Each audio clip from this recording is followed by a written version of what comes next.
Hi everyone, my self Abhishek Paliwal and आज के इस लेक्चर में अपन बात करने वाले हैं breathing and exchange of gases का लेक्चर नंबर 5 होने वाला है, जिसमें अपन बहुत ही इंपॉर्टेंट टॉपिक आज के इस लेक्चर में डिस्कस करने वाले हैं। यदि आपको इस लेक्चर की पीडीएफ चाहिए तो डिस्क्रिप्शन में टेलीग्राम ग्रुप की लिंक दी गई है, आप वहां से ग्रुप को ज्वाइन कर सकते हो एंड इस लेक्चर की आप वहां से पीडीएफ डाउनलोड कर सकते हो। आज के इस लेक्चर में अपन बात करने वाले हैं, सबसे पहले अपन ये बात कर लेते हैं कि अपन ने लास्ट लेक्चर में क्या पढ़ा था।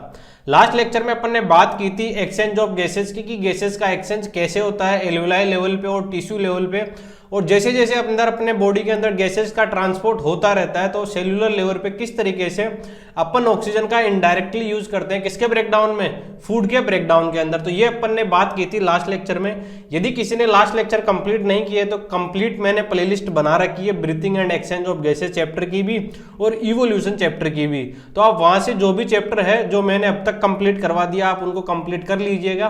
तो अपने लास्ट लेक्चर में बात की थी, सबसे पहले अपन ने बात की थी एक्सचेंज ऑफ गैसेस की, गैसेस का एक्सचेंज किस तरीके से होता है एल्यूलर लेवल पे और हर जगह पे जहां सेल्यूलर लेवल पे भी किस तरीके से, कहां पे पार्शियल प्रेशर ज्यादा होता है और कहां पे ऑक्सीजन का पार्शियल प्रेशर कम होता है, उस लेवल पे अपन ने लास्ट लेक्चर में डिस्कस किया था।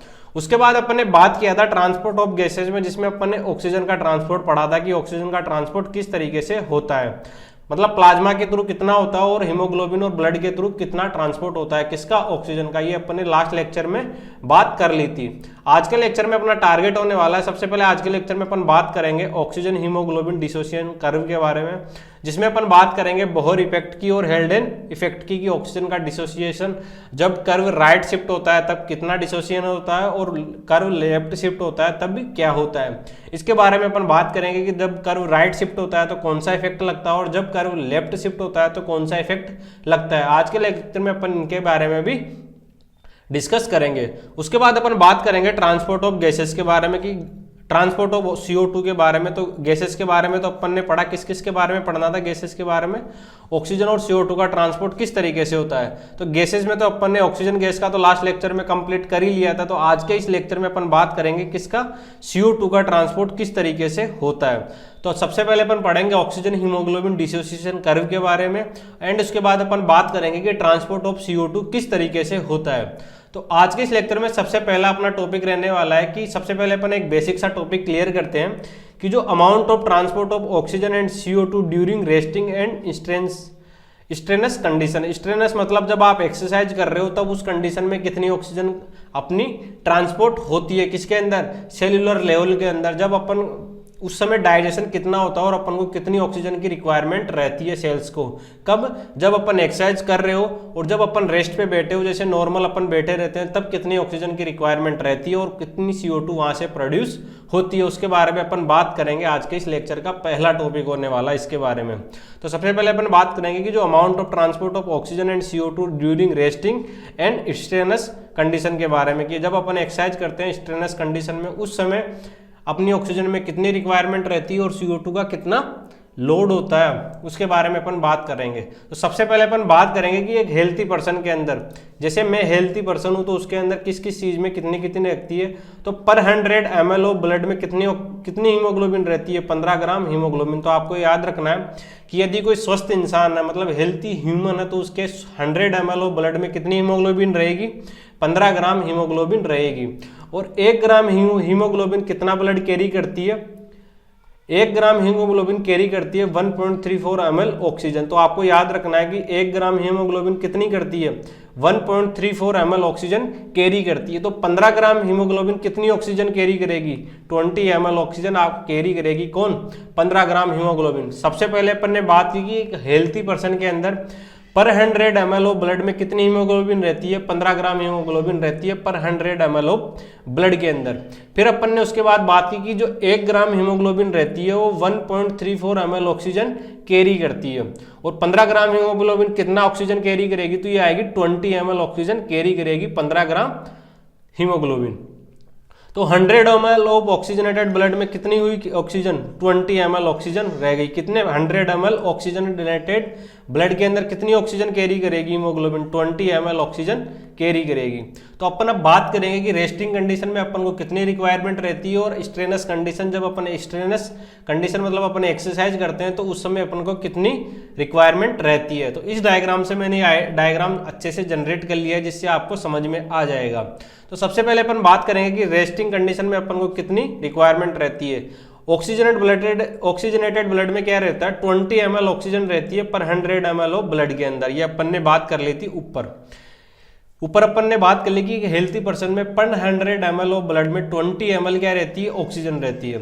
और जब टिश्यू लेवल पे इसका अनलोडिंग होती है, टिश्यू लेवल पर जब अपन ऑक्सीजन का अनलोडिंग करते हैं तो कितनी ऑक्सीजन अनलोड होती है, 5 ml ऑक्सीजन होती है पर 100 ml ऑफ ब्लड में। कब, जब रेस्टिंग कंडीशन हो। अपनी रेस्टिंग कंडीशन में टिश्यू लेवल पे अपन क्या करते हैं, 5 ml ऑक्सीजन क्या करते हैं, अनलोड करते हैं। 20 ml में से कितना किया, 5 ml ऑक्सीजन अनलोड कर दिया पर 100 ml ब्लड के अंदर। अब अपन यहाँ पे 5 ml ही क्यों कर रहे हैं, क्योंकि जब अपन रेस्टिंग कंडीशन में रहते हैं तो अपने फूड का जब सेल्यूलर रेस्पायरेशन होता है तो अपन को 25% मतलब इसका 5 ml कितना हो गया, 25% डिसोसिएशन हो रहा है किसका, ऑक्सीजन का। मतलब उस समय अपन को रेस्टिंग कंडीशन में ओनली 25% ही डिसोसिएशन हो रहा है ऑक्सीजन का, क्योंकि अपन को उस समय ऑक्सीजन की कम रिक्वायरमेंट रह रही है। इस वजह से क्या रहता है, रेस्टिंग कंडीशन में 5 ml ही क्या करती है, ऑक्सीजन अनलोडिंग होता है ऑक्सीजन का, कहाँ पे, टिश्यू लेवल पे। और जब ये सेल्यूलर रेस्पायरेशन होता है तो उसमें ऑक्सीजन का 25% डिसोसिएशन होगा, क्योंकि उस समय अपन को नीड ही बस इतनी सी थी, कितनी सी, 5 ml ऑक्सीजन की ही नीड थी टिश्यू लेवल के ऊपर। और उससे जब यहाँ पे ऑक्सीजन का क्या होगा, डिसोसिएशन होगा, तो आपको पता है कि जब सेल्यूलर रेस्पायरेशन रहता है तो कौन बाहर निकलती है, CO2 बाहर निकलती है।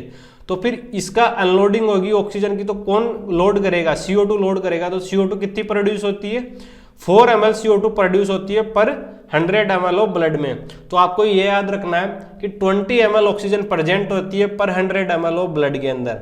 और जब रेस्टिंग कंडीशन में अपन बैठे रहते हैं तो अपन को ओनली 5 ml ऑक्सीजन रिक्वायरमेंट रहती है पर 100 ml ऑफ ब्लड में। कब, जब अपन रेस्टिंग कंडीशन में रहते हैं। तो 5 ml ऑक्सीजन का क्या होगा, ब्रेकडाउन होगा एक फूड के रिक्वायरमेंट के लिए। जब फूड के रिक्वायरमेंट में ब्रेकडाउन हुआ ऑक्सीजन का तो 25 ml ही ऑक्सीजन क्या हुई, डिसोसिएट हुई। फिर उसके बाद क्या प्रोड्यूस हुई, CO2। जब आपको पता है कि हमेशा अपने बॉडी से ऑक्सीजन को अपन इनहेल करते हैं, CO2 को बाहर निकालते हैं। तो यहाँ पे क्या हुआ था, जब 25% मतलब 5 ml ऑक्सीजन डिसोसिएट हुई थी तो 4 ml ऑक्सीजन क्या, CO2 क्या निकल गई, लोड हो गई। ये कहाँ चली गई, डीऑक्सीजनेटेड ब्लड में। तो जब यहाँ से 5 ml का यूज हुआ और 4 ml CO2 बाहर निकली तो डीऑक्सीजनेटेड ब्लड में कितनी ऑक्सीजन जाएगी, डीऑक्सीजनेटेड ब्लड में जाएगी 15 ml ऑक्सीजन, क्योंकि 5 ml रेस्टिंग कंडीशन में सेल्यूलर रेस्पायरेशन के अंदर यूज हो गई। तो आपको समझ में आया होगा। और 4 ml CO2 क्या हो गई, डीऑक्सीजनेटेड ब्लड में चली गई। तो सीधा सा मतलब क्या हुआ कि रेस्टिंग कंडीशन में 20 ml जो ऑक्सीजन थी 100 ml ऑफ ब्लड में, जिसमें से 5 ml ऑक्सीजन सेल्यूलर रेस्पायरेशन में यूज हो गई और 4 ml CO2 बाहर निकल गई। तो ऑक्सीजनेटेड ब्लड में कितनी थी ऑक्सीजन, 20 ml ऑक्सीजन थी पर 100 ml ऑफ ब्लड में, और CO2 कितनी थी, 0।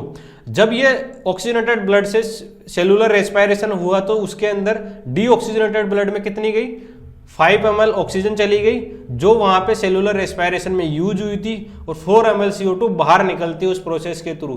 तो डीऑक्सीजनेटेड ब्लड में क्या प्रेजेंट है, 15 ml of oxygen 100 ml blood के अंदर, और 4 ml CO2 प्रेजेंट है पर 100 ml ब्लड में। तो आपको रेस्टिंग कंडीशन की समझ में आएगी। रेस्टिंग कंडीशन में अपन को ऑक्सीजन की रिक्वायरमेंट कम रहती है।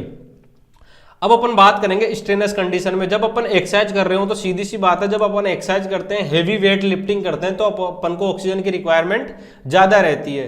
तो स्ट्रेनस कंडीशन में क्या होता है, 20 ml जो ऑक्सीजन थी पर 100 ml ऑफ ब्लड में, उसके अंदर टिश्यू को कितनी लेनी पड़ती है, 15 ml ऑक्सीजन लेनी पड़ती है पर 100 ml ऑफ ब्लड के अंदर, जिसकी वजह से अपन उस समय ऑक्सीजन की ज्यादा रिक्वायरमेंट रहेगी। तो उस समय रेस्पायरेशन भी अपन ज्यादा करते हैं, तो सेलुलर रेस्पायरेशन ज्यादा होगा तो उसमें 15 ml ऑक्सीजन का यूज होगा। मतलब 20 ml में से 15 ml हुआ तो कितना डिसोसिएशन हुआ ऑक्सीजन का, 75% डिसोसिएशन हुआ। और CO2 कितनी प्रोड्यूस हुई, 14 ml CO2 प्रोड्यूस हुई। तो डीऑक्सीजनेटेड ब्लड में कितनी गई, 5 ml ऑक्सीजन गई, क्योंकि यहाँ पे 15 ml ऑक्सीजन का तो क्या हो गया, डिसोसिएटेशन हो गया। तो कितनी बची, 5 ml ऑक्सीजन किसमें गई, डीऑक्सीजनेटेड ब्लड में, और CO2 कितनी गई, 14 ml CO2 डीऑक्सीजनेटेड ब्लड में चली गई। तो रेस्टिंग कंडीशन में आपको समझ में आएगा कि रेस्टिंग कंडीशन में तो सिर्फ 5 ml ऑक्सीजन का यूज होता है, क्योंकि जब अपन रेस्टिंग कंडीशन में रहते हैं तो अपन कोई भी काम नहीं करते, तो अपना कोई भी मसल्स वगैरह किसी का भी यूज नहीं होता। इस वजह से वहां पे ऑक्सीजन जो क्या होती है, डिसोसिएट कम होती है। और जब अपन स्ट्रेनस कंडीशन या एक्सरसाइज कंडीशन में रहते हैं तो वहां पे CO2 वो ऑक्सीजन का रोल ज्यादा रहता है, तो वहां पे अपन को ऑक्सीजन की रिक्वायरमेंट ज्यादा रहती है। इस वजह से वहां पे 75% ऑक्सीजन डिसोसिएट होती है, मतलब 15 ml ऑक्सीजन का डिसोसिएशन हो जाता है। और डीऑक्सीजनेटेड ब्लड के बाद सिर्फ 5 ml ऑक्सीजन ही पहुंच पाती है और 40 ml क्या जाती है, CO2 जाती है। तो आपको ये रेस्टिंग कंडीशन है, स्ट्रेनस कंडीशन का आपको ये समझ में आया होगा। तो अपन ने क्या पढ़ा, सबसे पहला अपन ने टॉपिक पढ़ा कि कितना ट्रांसपोर्ट होता है किसका, CO2 का और ऑक्सीजन का। तो एक हेल्थी पर्सन के अंदर पर 100 ml ब्लड में कितनी हीमोग्लोबिन रहती है, 15 ग्राम हीमोग्लोबिन।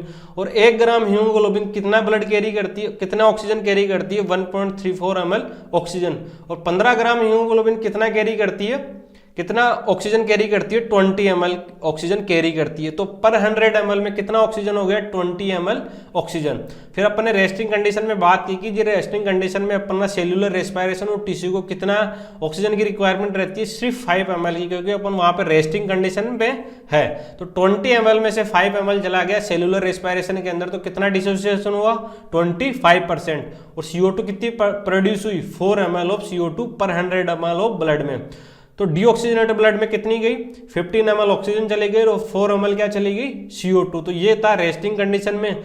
और स्ट्रेनस कंडीशन में 15 ml ऑक्सीजन का डिसोसिएशन हुआ, मतलब 75% ऑक्सीजन डिसोसिएट हुई, क्योंकि वहां पे मसल्स को और इनको एक्सरसाइज करते समय अपन को ऑक्सीजन की ज्यादा रिक्वायरमेंट थी। और CO2 कितनी निकली, 14 ml CO2 निकली। तो डीऑक्सीजनेटेड ब्लड के पास क्या पहुंचा, 5 ml ऑक्सीजन पहुंची और 14 ml CO2 प्रोड्यूस हुई। तो आपको ये resting condition and strenuous condition में समझ में आया होगा कि कब अपन को ऑक्सीजन की ज्यादा रिक्वायरमेंट रहती है। जब अपन एक्सरसाइज करते हैं तब अपन को ऑक्सीजन की हमेशा ज्यादा रिक्वायरमेंट रहती है और रेस्टिंग कंडीशन में कम रहती है।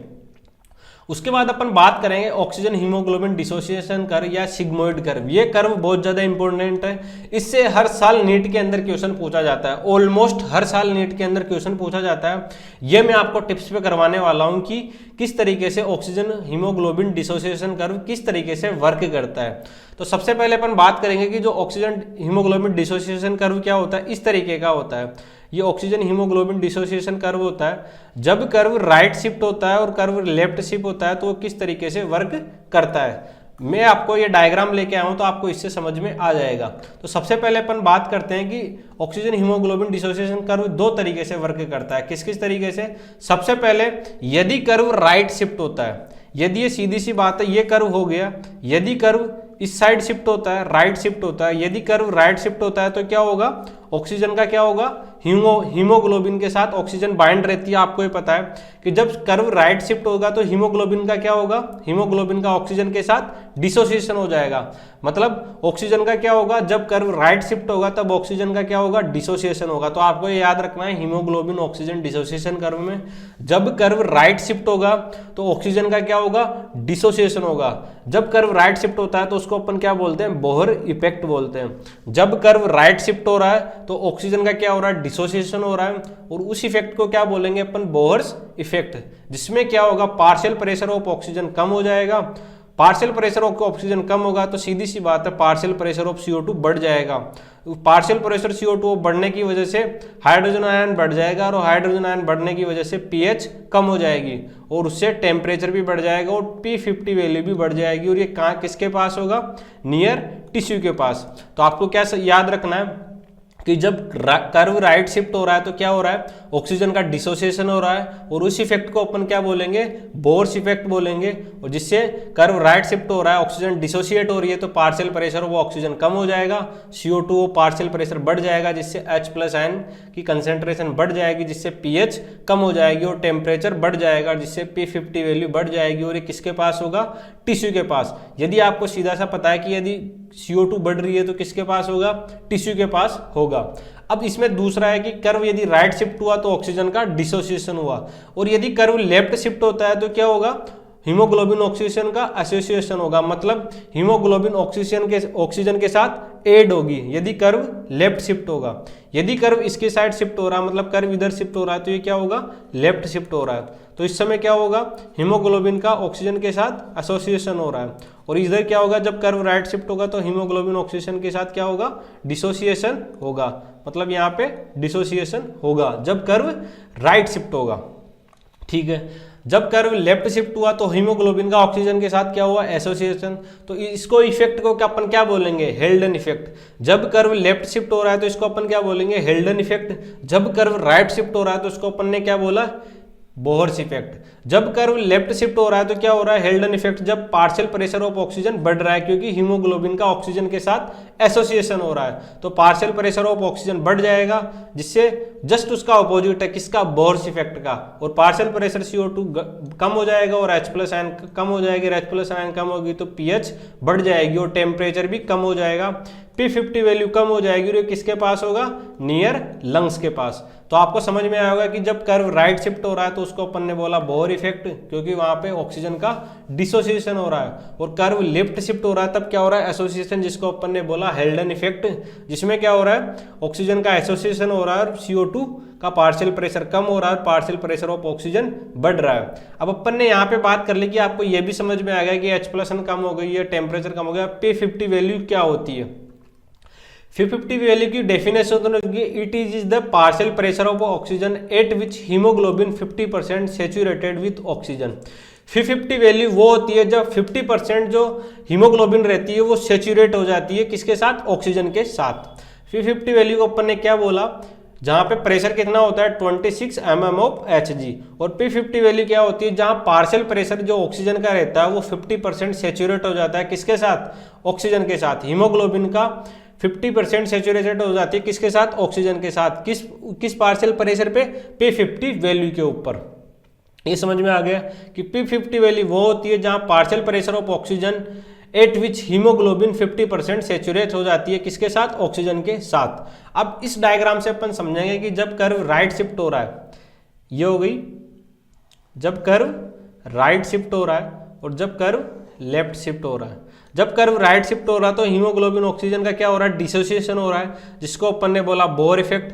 जब हीमोग्लोबिन ऑक्सीजन का डिसोसिएशन होगा तो पार्शियल प्रेशर ऑक्सीजन का कम हो जाएगा, क्योंकि वो डिसोसिएट होकर अलग हो रहे हैं किसके साथ, हीमोग्लोबिन और ऑक्सीजन अलग हो रहे हैं, तो पार्शियल प्रेशर ऑफ ऑक्सीजन क्या हो जाएगा, कम हो जाएगा, और पार्शियल प्रेशर ऑफ CO2 क्या हो जाएगा, बढ़ जाएगा, जिससे H+ आयन कंसंट्रेशन भी बढ़ जाएगी, जिससे pH कम हो जाएगी और टेम्परेचर बढ़ जाएगा और P50 वैल्यू भी बढ़ जाएगी।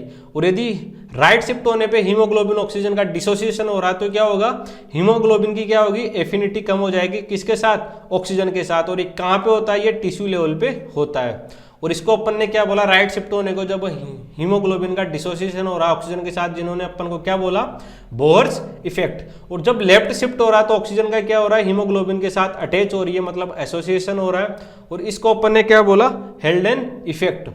और वहां पे हेल्डन इफेक्ट में क्या हो रहा है, यदि ऑक्सीजन एसोसिएट हो रही है हीमोग्लोबिन के साथ तो पार्शियल प्रेशर ऑफ ऑक्सीजन क्या हो जाएगा, बढ़ जाएगा, और पार्शियल प्रेशर ऑफ CO2 कम हो जाएगा, जिससे H+ आयन कंसंट्रेशन भी कम हो जाएगी।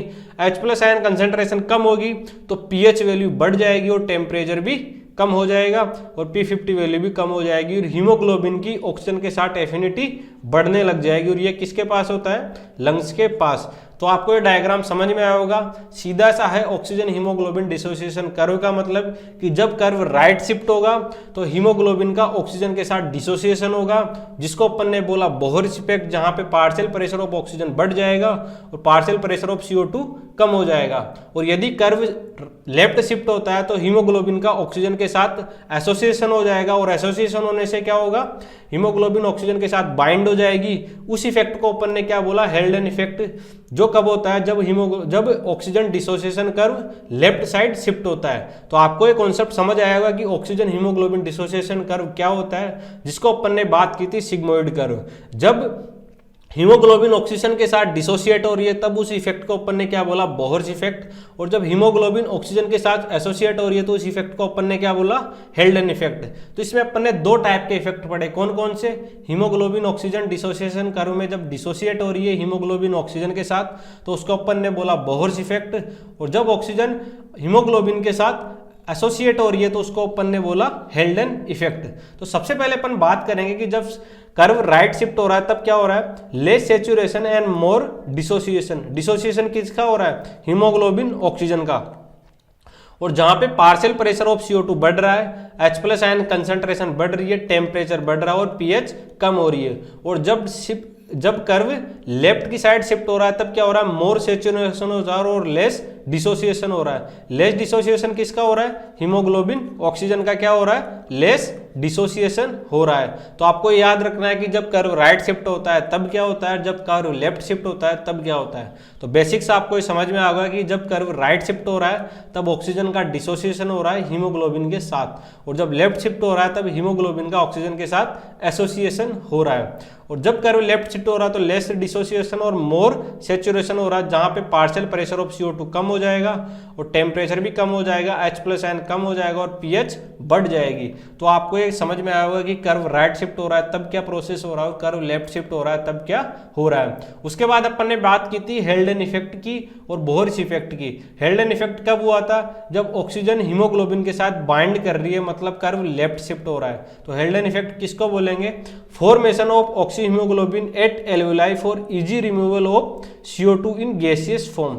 जब अपन ऑक्सीजन के हीमोग्लोबिन के साथ ऑक्सीजन बाइंड हो रही है और CO2 बाहर निकल रही है गैसियस फॉर्म में, कहां से, एल्वेलाई से, तब क्या हो रहा है, ऑक्सी हीमोग्लोबिन, जिसको अपन ने क्या बोला, हेल्डन इफेक्ट। इसमें क्या हुआ, जब हीमोग्लोबिन के साथ ऑक्सीजन बाइंड हो रही है एल्वेलाई लेवल पे तो हीमोग्लोबिन ऑक्सीजन ऑक्सी हीमोग्लोबिन बन रहा है, और जब H+ SCO3 तो बाइकार्बोनेट बाहर निकल रहा है और H2SO पर CO2 बाहर निकल रहा है। बाइकार्बोनेट फॉर्म में बाइकार्बोनेट का फॉर्मेशन हो रहा है और H2O+ CO2 बाहर निकल रहा है। कब, जब ऑक्सीजन का एसोसिएशन हो रहा है। इसको कौन सा इफेक्ट बोला था अपन ने, हेल्डन इफेक्ट।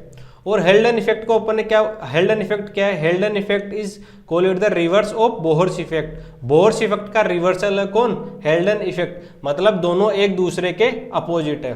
उसके बाद अपन ने बात की कि बोहर्स इफेक्ट क्या होता है। बोहर्स इफेक्ट वो होता है, ये क्या करता है, एक टिश्यू लेवल पे काम करता है। बोर्स इफेक्ट अपन ने क्या बोला था कि ऑक्सीजन का डिसोसिएशन हो रहा है जब कर्व राइट शिफ्ट हो रहा है। जैसे ही बोर्स इफेक्ट क्या होगा, कर्व राइट शिफ्ट होगा, ऑक्सीजन का डिसोसिएशन होगा, और ऑक्सीजन का डिसोसिएशन होने से क्या होगा, टिश्यू लेवल पे CO2 का पार्शियल प्रेशर बढ़ जाएगा, जिससे H+ आयन कंसंट्रेशन बढ़ जाएगी और pH वैल्यू कम हो जाएगी। pH वैल्यू कम होने से मोर डिसोसिएशन ऑफ ऑक्सीजन हो जाएगा, oxygen dissociation curve shift to right, ये अपन ने पढ़ लिया था। तो आपको समझ में आ गया कि जब कर्व राइट शिफ्ट होता है तब ऑक्सीजन का डिसोसिएशन होता है, जिसको अपन ने बोला था बोहर्स इफेक्ट। और जब ऑक्सीजन एंड हीमोग्लोबिन का एसोसिएशन होता है, जब कर्व लेफ्ट शिफ्ट होता है, जिसको अपन ने बोला था हीमोग्लोबिन ऑक्सीजन एसोसिएशन कर्व, जिसको अपन ने बोला था हेल्डन इफेक्ट। तो आपको ये समझ में आया होगा ऑक्सीजन हीमोग्लोबिन डिसोसिएशन कर्व। अब अपन नेक्स्ट बात करेंगे कि ट्रांसपोर्ट ऑफ CO2 किस तरीके से होता है। कि CO2 का अपनी बॉडी के अंदर, अपन ने ऑक्सीजन की तो बात कर ली थी कि कैसे कैसे पार्शियल प्रेशर की वजह से और किस किस तरीके से ऑक्सीजन का ट्रांसपोर्ट होता है। अब अपन बात करेंगे जो ट्रांसपोर्ट ऑफ CO2 किस तरीके से होता है। सबसे पहले इसमें है कि कार्ब एमिनो हीमोग्लोबिन, मतलब हीमोग्लोबिन का CO2 के साथ, मतलब CO2 जब ब्लड के साथ ट्रांसपोर्ट होती है, RBC रेड ब्लड सेल के साथ ट्रांसपोर्ट होती है, तो CO2 का कितना परसेंट होता है, 23% CO2 किसके द्वारा ट्रांसपोर्ट होती है, RBC के थ्रू, रेड ब्लड सेल्स के अंदर, जिसके अंदर कौन सा पिगमेंट प्रेजेंट होता है, हीमोग्लोबिन। तो हीमोग्लोबिन के साथ कौन बाइंड हो रही है, CO2। तो 23% जो CO2 का ट्रांसपोर्ट होता है वो किसके द्वारा होता है, ब्लड के द्वारा, मतलब RBC के द्वारा। और बाइकार्बोनेट के फॉर्म में कितनी परसेंट CO2 ट्रांसपोर्ट होती है, 70% ट्रांसपोर्ट होती है प्लाज्मा के थ्रू, मतलब बाइकार्बोनेट के साथ एड होकर CO2 70% ट्रांसपोर्ट होती है किसके द्वारा, प्लाज्मा के द्वारा। जहां पे सोडियम आयन के साथ बाइकार्बोनेट के साथ NaSC3 सोडियम बाइकार्बोनेट का फॉर्मेशन होता है किसके अंदर, प्लाज्मा के अंदर, जिसके द्वारा 70% CO2 ट्रांसपोर्ट होती है और 7% CO2 किसमें डिजोल्व होती है, प्लाज्मा के अंदर। तो overall total transport of CO2 plasma के थ्रू कितना हो गया, 77%। 77% किस तरीके से हुआ कि 70% जो CO2 ट्रांसपोर्ट हो रही है वो किसके रूप में हो रही है, बाइकार्बोनेट के फॉर्म में, और 7% जो CO2 ट्रांसपोर्ट हो रही है वो किसमें हो रही है, डिजोल्व होकर ट्रांसपोर्ट हो रही है, किसमें, प्लाज्मा में डिजोल्व होके हो रही है। और 23% जो CO2 का ट्रांसपोर्ट हो रहा है वो किसके द्वारा होता है, RBC के द्वारा। तो CO2 का ट्रांसपोर्ट तीन तरीके से होता है। 23% CO2 ट्रांसपोर्ट होती है आरबीसी के द्वारा, जहां हीमोग्लोबिन पिगमेंट के साथ ट्रांसपोर्ट होता है, और 70% ट्रांसपोर्ट होती है प्लाज्मा के थ्रू, जिसमें बाइकार्बोनेट के साथ अटैच होकर CO2 का ट्रांसपोर्ट होता है, और 7% CO2 डिजोल्व हो जाती है किसमें, प्लाज्मा में। तो ओवरऑल प्लाज्मा के द्वारा कितना ट्रांसपोर्ट हुआ, 77%। अब अपन बात करेंगे कि लोडिंग ऑफ CO2 कहाँ पे, टिश्यू के पास। तो इसमें लोडिंग ऑफ CO2 में सबसे पहले अपन बात करेंगे कि प्लाज्मा में क्या रहती है, क्लोराइड आयन कम रहते हैं और बाइकार्बोनेट आयन ज्यादा रहते हैं। तो आपको याद रखना है कि क्लोराइड आयन कम रहते हैं और बाइकार्बोनेट आयन ज्यादा रहते हैं किसमें, प्लाज्मा के अंदर। अब जब लोडिंग ऑफ CO2 कहां पे होगी, टिश्यू के पास अपन CO2 को लोड करेंगे। टिश्यू के पास क्या है, CO2। तो अपन ने बात कर ली थी कि जब CO2 ब्लड में एंटर करती है तो वो कितने कितने परसेंट किस किस तरीके से एंटर करती है। तो 23% CO2 का ट्रांसपोर्ट किसके द्वारा होता है, हीमोग्लोबिन का, जहां रेड ब्लड सेल्स के साथ एंटर करती है, और 70% किसके द्वारा होती है, बाइकार्बोनेट के रूप में, और 7% किसके द्वारा होता है, जो डिजोल्व हो जाती है प्लाज्मा के अंदर ही। अब अपन बात करेंगे कि जो 23% CO2 ट्रांसपोर्ट हो रही है वो किस तरीके से हो रही है, वो हीमोग्लोबिन के साथ बाइंड करके हो रही है, जहां पे हीमोग्लोबिन ऑक्सीजन के साथ CO2 बाइंड हो रही है किसके द्वारा, यहाँ पे बाइंड हुआ किसके, हीमोग्लोबिन किसके साथ बाइंड हुई, ऑक्सीजन के साथ बाइंड है, और यहाँ पे इसके द्वारा किसके द्वारा ट्रांसपोर्ट हो रहा है, CO2 का ट्रांसपोर्ट हो रहा है हीमोग्लोबिन ऑक्सीजन के साथ, जहां पे ऑक्सीजन को अपन बाहर निकल जाएगी और CO2 किसके साथ ट्रांसपोर्ट हो जाएगी, हीमोग्लोबिन के साथ। तो ये किसमें हो रहा है, रेड ब्लड सेल्स के अंदर ट्रांसपोर्ट हो रहा है CO2 का हीमोग्लोबिन के साथ, जो कितनी ट्रांसपोर्ट होती है, 23% ट्रांसपोर्ट होती है। ये क्या हो रहा है, लोडिंग हो रहा है CO2 का किसके पास, टिश्यू के पास अपन CO2 को लोड कर रहे हैं, मतलब CO2 के पास CO2, टिश्यू के पास CO2 पहुंच रही है। उसके बाद जो 70% CO2 ट्रांसपोर्ट हो रही है, मतलब CO2 का अपन ब्लड के द्वारा ही ट्रांसपोर्ट होती है, जिसमें 23% किसके साथ हो रही है, हीमोग्लोबिन के साथ हो रही है, जिसको अपन ने बोला कार्ब एमिनो हीमोग्लोबिन। अब जो 70% CO2 ट्रांसपोर्ट होगी किसके रूप में होगी, बाइकार्बोनेट के साथ अटैच होगी। तो ये रिएक्शन कैसे काम करती है कि CO2 वाटर के साथ मिक्स होगी, जहां पे एक एंजाइम की मदद से H2CO3 का फॉर्मेशन हो गया। H2CO3 किसकी वजह से हुआ, कार्बोनिक एनहाइड्रेज की वजह से। अब H2CO3 कार्बोनिक एनहाइड्रेज की वजह से H+N और HCO3 में कन्वर्ट होता है, जहां पे HCO3 किसमें, प्लाज्मा में ज्यादा होने की वजह से ये क्या निकल जाता है, बाहर निकल जाता है, और प्लाज्मा में आपको पता है कि HCO3 ज्यादा है बाइकार्बोनेट, तो क्लोराइड आयन कम होने की वजह से यहाँ पे क्या हो जाती है, क्लोराइड शिफ्ट हो जाती है, जिसको अपन ने क्या बोला, हेमबर्गर फिनोमिना, जहां पे बाइकार्बोनेट बाहर निकल रहा है और क्लोराइड आयन अंदर एंटर कर रहा है। और यहाँ पे H2O3 जो है उसको अपन ने क्या बोला, हीमोग्लोबिनिक एसिड। जब H+N और हीमोग्लोबिन के साथ होके HH भी बना रहे हैं, जिसको अपन ने क्या बोला, हीमोग्लोबिनिक एसिड। तो CO2 का ट्रांसपोर्ट सबसे अपन ने पढ़ा कि जो 23% CO2 ट्रांसपोर्ट हो रही है वो किसके द्वारा हो रही है, हीमोग्लोबिन के साथ, जिसकी क्या रिएक्शन बन रही है, सबसे पहले हीमोग्लोबिन ऑक्सीजन के साथ बाइंड थी, जहां पे CO2 ने अटैच हुआ, और हीमोग्लोबिन CO2 के साथ अटैच हो गए, 23% ट्रांसपोर्ट हो गया किसके अंदर, रेड ब्लड सेल्स के अंदर। उसके बाद अपन ने बात की जो 70% CO2 ट्रांसपोर्ट हो रही है किसके द्वारा हो रही है, बाइकार्बोनेट के द्वारा, जहां पे CO2 वाटर के साथ रिएक्शन करके कार्बोनिक एनहाइड्रेट की वजह से क्या बना रही है, H2CO3, यहाँ पे अटैच होकर किसके द्वारा चलेगी, बाइकार्बोनेट के फॉर्म में चलेगी। अब H2O3 कार्बोनिक एनहाइड्रेट की वजह से H+N और HCO3 क्या हो गए, बाइकार्बोनेट का फॉर्मेशन हो गया। बाइकार्बोनेट के फॉर्म में क्या जा रही है, CO2 बाहर जा रही है, तो बाइकार्बोनेट ज्यादा होने की वजह से बाइकार्बोनेट आउट बाहर निकल जाता है और क्लोराइड अंदर शिफ्ट हो जाता है। ये अपन ने पढ़ा कि प्लाज्मा में क्या होते हैं, क्लोराइड आयन कम होते हैं और बाइकार्बोनेट आयन ज्यादा होते हैं। तो यहाँ पे क्या हो जाती है, क्लोराइड शिफ्ट हो जाती है, जिसको अपन ने बोला हेमबर्गर फेनोमेना, जिसमें ब्लड के अंदर क्या एंटर करता है, क्लोराइड आयन एंटर करते हैं और बाइकार्बोनेट अब बाहर निकल जाती है, मतलब CO2 का ट्रांसपोर्ट हो रहा है 70% इसके द्वारा, तो बाइकार्बोनेट बाहर निकल जाते हैं और क्लोराइड आयन अंदर हो जाता है, मतलब क्लोराइड शिफ्ट हो जाता है, जिसको अपन ने बोला हेमबर्गर फिनोमिना। और 77% क्या हो जाती है, CO2 डिजोल्व हो जाती है किसमें, प्लाज्मा के अंदर। तो आपको ये समझ में आ गया कि जब लोडिंग ऑफ CO2 किस तरीके का हो रहा है टिश्यू के पास, जिसमें 23% CO2 हीमोग्लोबिन के साथ अटैच होकर ट्रांसपोर्ट हो रहा है और 70% किसके फॉर्म में हो रहा है, बाइकार्बोनेट के फॉर्म में, जहां पे CO2 H2O के साथ रिएक्शन करके कार्बोनिक एनहाइड्रेज एंजाइम की मदद से H2CO3 बना रहा है, और जहां H2CO3 कार्बोनिक एनहाइड्रेज एंजाइम की मदद से H+SCO3 बाहर बाहर निकल रहा है, जिसमें SCO3 को अपन ब्लड से बाहर निकाल देते हैं क्योंकि यहाँ पे इसकी मात्रा ज़्यादा होती है और रिवर्स क्लोराइड शिफ्ट हो जाती है, जिसकी वजह से क्लोराइड अंदर एंटर कर जाते हैं। जिस क्लोराइड शिफ्ट को अपन ने बोला हैमबर्गर फिनोमेना, जो कब होता है, लोडिंग ऑफ CO2 के टाइम, जो नियर टिश्यू के पास होती है। और 7% CO2 क्या हो जाती है, डिजोल्व हो जाती है प्लाज्मा के अंदर। ठीक है, ये आपको समझ में आया होगा। उसके बाद अपन बात करेंगे unloading of CO2 near alveoli. अब अपन क्या करेंगे, इसको CO2 को बाहर निकाल लेंगे बॉडी से, तो इसका जस्ट अपोजिट करेंगे। अपोजिट क्या करेंगे, क्लोराइड को आउट करना है तो इसमें क्या होगा, क्लोराइड आउट कर देंगे प्लाज्मा से। जो अपन ने क्लोराइड एंटर किया था, जिसको अपन ने क्या बोला था, क्लोराइड शिफ्ट। अब यहाँ पे क्या होगा, रिवर्स क्लोराइड शिफ्ट। अब जैसे ही रिवर्स क्लोराइड शिफ्ट स्टार्ट होगा तो रिएक्शन जस्ट उसके अपोजिट चलना स्टार्ट हो जाएगी।